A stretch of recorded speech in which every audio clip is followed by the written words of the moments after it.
Next हमारे पास जो topic है वो है द्वित्व व्यंजन।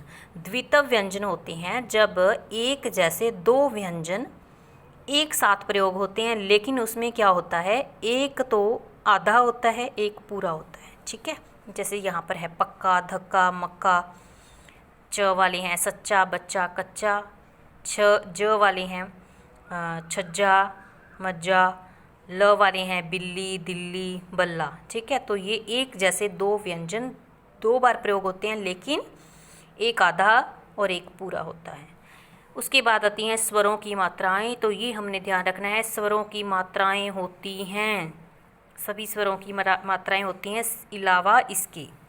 ठीक है, अ की कोई भी मात्रा नहीं होती। और मात्राएं व्यंजनों के साथ प्रयोग होती हैं। स्वरों की मात्राएं कभी भी स्वरों के साथ प्रयोग नहीं होती, ये व्यंजनों के साथ प्रयोग होती हैं। नेक्स्ट है अनुस्वार। अनुस्वार कौन से होते हैं, जिसमें नाक से आवाज़ आती है। जब हम बोलते हैं मंच, कंपन, कंगन, तो हमारे नाक से आवाज़ आती हुई प्रतीत होती है, इसीलिए हम इनको अनुस्वार कहते हैं। नेक्स्ट आते हैं हमारे पास अनुनासिक। अनुनासिक होते हैं जब हम बोलते हैं नाक और मुंह दोनों से आवाज़ निकलती है, इनको हम चंद्र बिंदु के द्वारा दर्शाते हैं, जैसे हंसना, बूंद, चांद, कांसा। नेक्स्ट होते हैं हमारे पास विसर्ग। विसर्ग क्या होते हैं, ये जो दो बिंदियां हम प्रयोग करते हैं ना, ह की साउंड देती हैं, ये प्रातः, अतः, सवतः, तो ये होते हैं विसर्ग। ये तत्सम शब्द जो संस्कृत भाषा के शब्द हैं उनके साथ लगभग इनका प्रयोग होता है। उसके बाद होता है वर्ण विच्छेद। विच्छेद का मतलब क्या होता है, अलग अलग कर देना, बिखेर देना। जैसे कमल, अब हमने किया था कि क के साथ अ की साउंड आती है, क्योंकि जो व्यंजन है वो स्वरों की सहायता के बिना नहीं बोले जा सकते, तो क के साथ अ की, और नीचे हलंत जरूर याद रखना है हमने, क्योंकि व्यंजनों के साथ हमेशा हलंत लगता है। इसका अर्थ क्या होता है कि व्यंजन अधूरा है, आधा है, और ये किसके साथ पूरा होता है, हमेशा स्वर के साथ लगने से।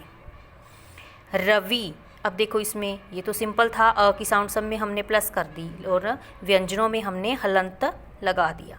इसमें क्या था, र प्लस अ प्लस व, और साथ में जो भी मात्रा दी हुई होती है हम उसका यहाँ पर स्वर लिखते हैं।